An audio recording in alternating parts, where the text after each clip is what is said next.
एक बार की बात है, जंगल का राजा सिंह, शान और शक्ति का प्रतीक, एक दिन दोपहर की झपकी ले रहा था। तभी एक नन्हा चूहा उसके ऊपर चढ़ गया। सिंह की नींद टूट गई। वो गुस्से से दहाड़ा और चूहे को पकड़ लिया।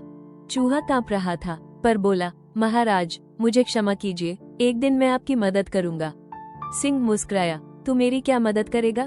पर उसका दिल पसीज गया और उसने उसे छोड़ दिया। कुछ दिन बाद वही सिंह शिकारी के जाल में फंस गया।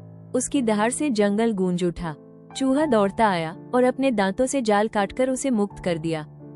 नेतृत्व के 5 मूल्यवान सिद्धांत। नेता अहंकारी नहीं होते।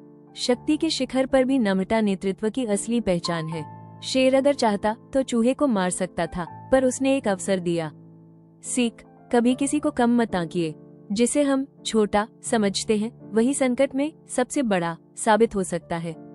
नेतृत्व में विनम्रता जरूरी है। चूहा छोटा था, पर उसमें साहस था, और शेर में दयालुता। जब दोनों में विनम्रता आई, तभी सहयोग जन्मा। सीख, अहंकार संबंध तोड़ता है, विनम्रता उन्हें जोड़ती है। नेटवर्किंग और सहयोग संकट में जीवनदायिनी होती है। जंगल का राजा भी कभी फंस सकता है, लेकिन जब उसके पास साथी हो, भले छोटे हो, तो वो मुक्त हो सकता है।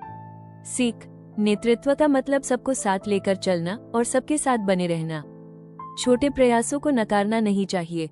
चूहे का प्रयास छोटा था, बस दांत से काटा, पर उस प्रयास ने एक जीवन बचा लिया। सीख, कोई भी योगदान, छोटा या बड़ा, अनमोल हो सकता है। नेता को हर स्तर के साथियों से संबंध बनाए रखने चाहिए। शेर अगर केवल बड़ों पर ध्यान देता, तो चूहे जैसे छोटे का कोई मूल्य नहीं होता। पर चूहे जैसा मित्र संकट में हीरा बन गया। सीख, असली नेतृत्व वही है जो हर स्तर पर संबंध और सम्मान बनाए रखे, क्योंकि संगठन की ताकत शीर्ष पर नहीं, नींव में होती है। नेतृत्व की दृष्टि से ये कहानी क्या सिखाती है?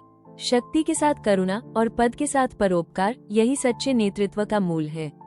इस कथा में शेर की विनम्रता और चूहे की साहसिकता मिलकर दिखाते हैं कि संबंध और सहायता के बिना नेतृत्व अधूरा है।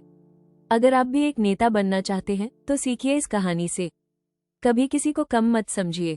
हर साथी, हर सहयोगी संकट में देवता बन सकता है। Reinvent yourself and conceal the leader within। आज से पंचतंत्र को एक लीडरशिप बुक की तरह पढ़िए और बनिए वो नेता जो संबंधों की कदर करता है। कृपया लाइक, कमेंट, शेयर जरूर कीजिए और सब्सक्राइब करना मत भूलिएगा।